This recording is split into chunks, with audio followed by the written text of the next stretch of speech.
Memasuki tahun ajaran baru 2023, banyak orang tua yang tak segan mengeluarkan dana lebih untuk memenuhi kelengkapan sekolah anak-anaknya. Mulai dari seragam baru, alat tulis hingga uang gedung, terutama bagi orang tua yang anaknya baru saja beralih jenjang dari SD ke SMP ataupun SMP ke SMA. Kendati begitu, tak semua orang tua memiliki dana yang cukup untuk menyambut hal tersebut. Oleh karena itu, banyak orang tua yang akhirnya mengusahakan apapun yang dimilikinya. Salah satu jalan pintas yang bisa ditempuh adalah dengan mengunjungi pegadaian untuk menukarkan harta benda dengan uang tunai. Informasi selengkapnya akan disampaikan langsung oleh wartawan Warta Kota, Nuriyatul Hikmah yang kini sudah terhubung bersama kami. Silakan rekan Nuri. Ya, baik Mei, bahwasannya jelang ajaran baru 2023 ini banyak sekali masyarakat ataupun terutama orang tua yang menginginkan anak-anaknya mendapatkan pendidikan terbaik seperti itu meskipun harus merogoh kocek yang banyak. Hanya saja tak banyak orang tua ataupun juga sejumlah orang tua mungkin tidak memiliki cukup uang ataupun cukup dana untuk memenuhi kebutuhan yang kian mangkrak tersebut. Dan juga salah satu yang bisa diambil oleh para orang tua untuk menyekolahkan anaknya, kemudian juga membeli perlengkapan sekolah dan lain sebagainya itu adalah untuk mengunjungi pegadaian untuk menukarkan harta benda maksud kami dengan uang tunai. Pilihan itu rupanya bukan isapa jempol semata. Pasalnya setiap bulan Juni sampai Juli, kantor-kantor pegadaian, kantor-kantor cabang terutama itu selalu mengalami peningkatan gadai hingga 20 sampai 30%.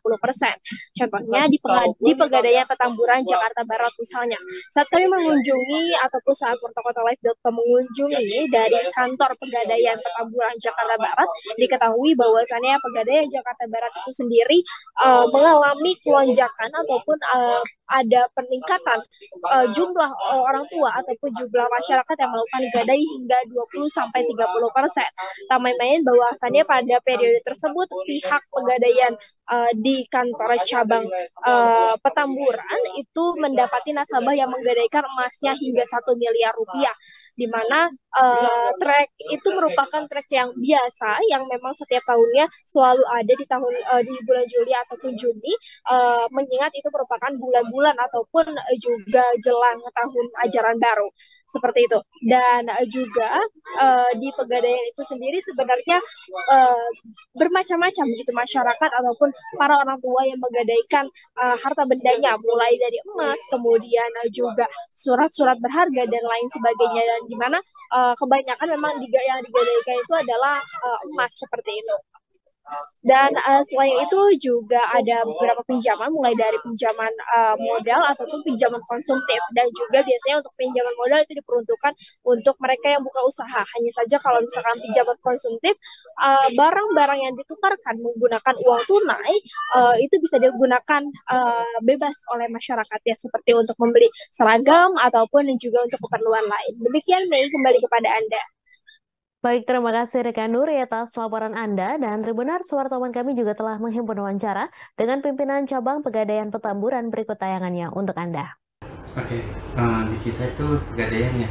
Di sini ada dua hal yang menjadikan satu program modal kerja dan konsumtif itu bisa dilakukan dengan cara sistem gadai atau dengan pinjaman lunak seperti halnya pinjaman kredit usahanya.